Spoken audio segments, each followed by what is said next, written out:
Panorama group, जो सोचता है वो करता है। नमस्कार, भारत लाइव देख रहे हैं आप। उपेंद्र कुशवाहा राज्यसभा के सदस्य बनते ही उनकी बोली बदल गई है। जी हाँ, अगर आपको विश्वास नहीं हो रहा है तो ये बयान आप एक बार जरूर सुन लीजिए। सुनिए उपेंद्र कुशवाहा की इन बातों को। नहीं, फार्मूला तो विधानसभा और लोकसभा का अलग अलग होता ही है, और लोकसभा का जो फार्मूला हुआ उससे थोड़ा नुकसान भी हुआ है। तो पुराने अनुभव के आधार पे आदमी आगे करेक्ट करता है, तो इसलिए करेक्शन होगा। तो आपने उपेंद्र कुशवाहा के इन बयान को सुना। इस बयान से यह स्पष्ट हो रहा है कि उपेंद्र कुशवाहा भी इंतजार कर रहे थे, वेट एंड वॉच की स्थिति में थे। देखिए, बिहार में अभी विधानसभा का चुनाव अगले साल होना है, लेकिन अभी से सीट शेयरिंग को लेकर मामला एनडीए गठबंधन में फंसता हुआ नजर आ रहा है। उपेंद्र कुशवाहा ने बागी तेवर अपनाते हुए कह दिया कि लोकसभा के पैटर्न पर विधानसभा का चुनाव नहीं हो सकता है, समय आने दीजिए, सब कुछ स्पष्ट हो जाएगा।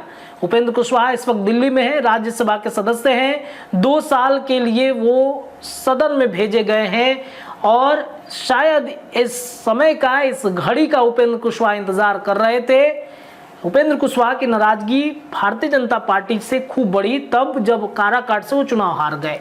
काराकाट में जो राजनीतिक परिचर्चाएं चल रही थी कि काराकाट में आखिरकार भारतीय जनता पार्टी ने कुशवाहा का समर्थन क्यों नहीं किया। कुशवाहा तो हार गए, बदले में कुशवाहा ने 6 सीटों पर बीजेपी को डैमेज कर दिया। शाहाबाद की 6 सीटें, जिस पर यह उम्मीद था भारतीय जनता पार्टी को कि बड़े मार्जिन से इस वक्त शायद हम जीत सकते हैं, लेकिन ऐसा हुआ कुछ भी नहीं। शाहाबाद की 6 मजबूत सीटें बीजेपी के हाथ से निकल गई और भाजपा डैमेज हो गई। जो भाजपा 2019 में 17 सीट पर जीतकर अपने सांसदों के बदौलत देश भर में सरकार चला रही थी, बड़ी मजबूत स्थिति में थी, बीजेपी औंधे मुंह गिर गई। बीजेपी इस बार नीतीश के भरोसे है, नीतीश के 12 सांसदों के भरोसे है, चंद्रबाबू नायडू के सांसदों के भरोसे है। तो ये सांसद अगर खिसकते हैं तो इतना तय मानिए कि बीजेपी सरकार तो गई। तो उपेंद्र कुशवाहा ने बागी तेवर अपनाते हुए, आप कह सकते, देखिए हर पार्टी का अपना एक मतलब स्ट्रैटेजी होता है, कि रणनीति होती है। उपेंद्र कुशवाहा डिजर्व भी करते हैं, अगर वो मांगते भी हैं कुछ सीटें तो शायद डिजर्व करते हैं, और इस वजह से उपेंद्र कुशवाहा ने टेंशन एनडीए गठबंधन में बढ़ा दिया है। नीतीश के पलटने पर भी उन्होंने परसों ही एक बयान दिया था कि बार बार ऐसा बयान देकर क्यों बयान वो दे रहे हैं, ऐसा बयान उनको नहीं देना चाहिए। और आज का ये बयान कहीं ना कहीं ये दर्शाता है कि एनडीए में सीट शेयरिंग के फॉर्मूले पर सब कुछ ठीक ठाक नहीं चल रहा है। इधर नीतीश कुमार भी सीट शेयरिंग के फॉर्मूले पर सब कुछ रणनीति बना लिए हैं, लेकिन क्या भाजपा इस पर तैयार होगी, ये देखना बड़ा दिलचस्प होगा। फिलहाल इस खबर के लिए इतना ही, लेकिन जुड़े रहिए, खबरें आपको भारत लाइव पर लगातार मिलेंगी। बहुत बहुत धन्यवाद। पनोरमा ग्रुप, जो सोचता है वो करता है।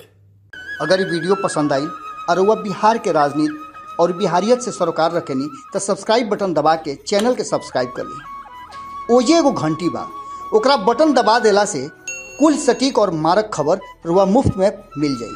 अगर रुआ पत्रकारिता के हमनी के नया प्रयोग में सहयोग कर चाहतानी तो ज्वाइन बटन दबा दी। पेटीएम नंबर नोट कर ली 9386816700। धन्यवाद।